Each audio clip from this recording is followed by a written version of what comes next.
Monsieur le maire, bienvenue dans C'est-à-dire. Vous évoquiez la semaine dernière la délinquance aux luttes et les actes de violence et notamment l'incendie du gymnase Jean Guimier. Alors vous disiez travailler avec la police pour que les coupables ne restent pas impunis.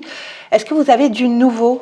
Alors bon, d'abord la police est indépendante, donc on demande surtout à la police de travailler à trouver les coupables. Donc pour l'instant non, on n'a pas de nouveau, il y a les enquêtes.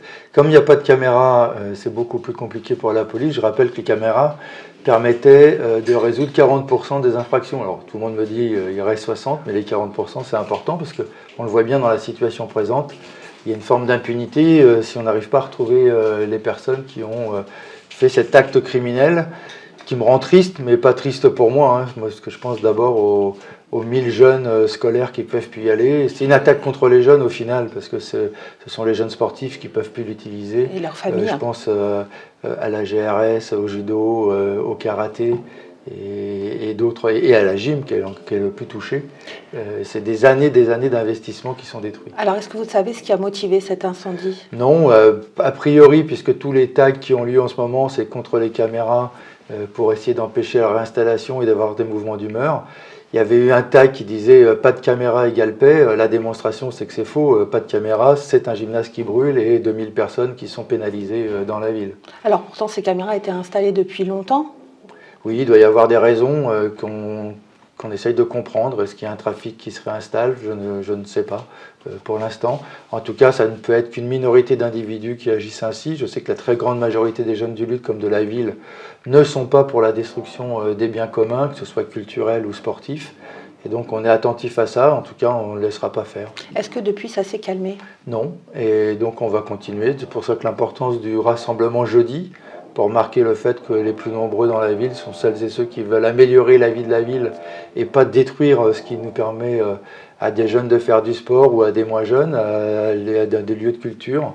Donc, cette réaffirmation est importante. Vous comptez beaucoup sur la mobilisation des habitants justement à cette manifestation ? Oui, alors on a plusieurs mobilisations à organiser dans la semaine, c'est-à-dire qu'il y a la mobilisation pour marquer notre refus de cette destruction de biens communs, et on aura des mobilisations aussi sur l'école, puisqu'il y a aussi, contrairement à ce qu'a dit le ministre, des enseignants qui manquent, qui ne sont pas remplacés en ce début d'année, donc on propose de réagir assez vite avec les directions d'école, les enseignants et les parents d'élèves. Alors ça, on y reviendra.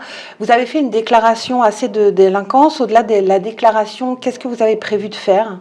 Donc la manifestation on travaille sur tous les dispositifs qui sont à notre disposition. Alors la police est indépendante, elle mène son travail. Pour notre part, on a toujours un travail avec les médiateurs qui sont en nombre, les clubs ados, le club jeunesse, les clubs de prévention qui sont aussi indépendants, qui mènent leur action. Et puis on va travailler avec les services techniques et d'autres pour remettre en état tout ce qui est détruit, ce qui peut mettre du temps dans le cadre du gymnase parce qu'il faut repasser des appels d'offres. C'est vraiment. Vous allez le raser et le reconstruire. Vous savez je ne sais pas, je suis incapable de dire ce que l'on va faire sur les restes du gymnase. Enfin, je sais qu'il y a une partie où on étudie si est-ce que c'est viable. Et l'autre partie, certainement, qu'on pourra reconstruire. Les délais, je ne les ai pas encore. Alors, en attendant, pour le gymnase et les 2000 jeunes et enfants qui sont pénalisés, est-ce que vous avez eu le temps de réfléchir aux solutions possibles ? Alors, on a trouvé des solutions transitoires qui ne sont jamais totalement satisfaisantes, parce qu'il y a des solutions qui sont hors du lutte pour certaines disciplines. Il y a des solutions qui sont très difficiles, notamment, je pense, au gym club, mais on va le faire avec le club pour leur permettre d'assurer leur activité, mais par exemple on ne retrouvera pas d'installation pérenne installée dans le sol. Et puis donc on a des solutions jusqu'à la mi-novembre. Lesquelles par exemple Par exemple on pense ouvrir Aimé Césaire, prêter Aimé Césaire pour la GR, pour le samedi matin pour les plus petits. On a le collège Guy Môquet que je remercie, nous prêtera son gymnase pour ouvrir d'autres créneaux. On a, un peu partout, on va demander à Édouard Vaillant s'ils sont d'accord pour nous prêter le gymnase aussi. D'autres créneaux sont trouvés dans d'autres structures.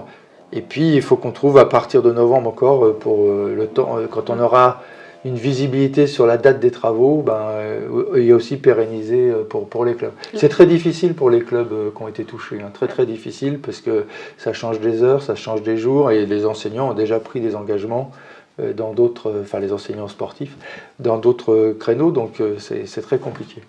On voit encore que la solidarité marche. Oui, mais je pense qu'il faut la développer encore. Je pense qu'on n'est pas au bout de la solidarité sur ce mouvement sportif. On le verra d'ailleurs jeudi si la solidarité marche. Ça pénalise quand même les enfants et les familles genevilloises du quartier, mais aussi l'ensemble de la ville. Pourquoi ces dégradations?